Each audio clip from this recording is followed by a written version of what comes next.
আমি চলে এসেছি ব্যাঙ্গালোরের একটি মন্দিরে, সূর্য মন্দির। মন্দিরটা এত সুন্দর আর এত শান্ত পরিবেশ, তো সেটাই আজকে আপনাদের সাথে শেয়ার করব।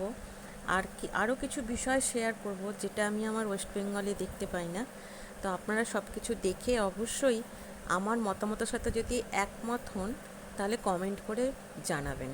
চলুন দেখি মন্দিরটা কীরকম।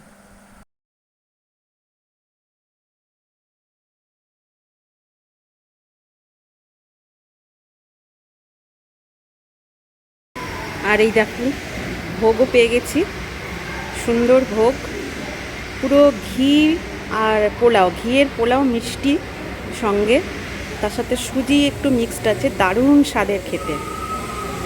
আর খাবারটা তোল, হ্যাঁ দেখছেন কতটা সুন্দর দেখতেই, কতটা সুন্দর, টেস্টি, ভীষণ টেস্টি।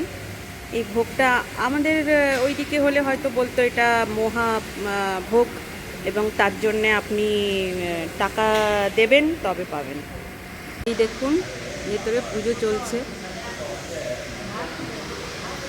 এত সুন্দর, আর এত সুন্দর ভোগ দিচ্ছে এখানে, যেটা আমি আমার কলকাতায় কোনো দিন পাইনি।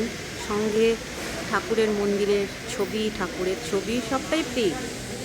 আর আমাদের তো আমি দেখেছি পশ্চিমবঙ্গের যে কোনো মন্দিরে যাও তো ছবি নিতে গেলে আগে পয়সা, তারপর ছবি, কিন্তু এখানে সেটা আমি দেখলাম না। আমার খুব ভালো লেগেছে। এটা সূর্য মন্দির, দারুণ সুন্দর, পরিষ্কার পরিচ্ছন্ন, সাজানো গোছানো, শান্ত, ভক্তিভাব এমনি চলে আসবে।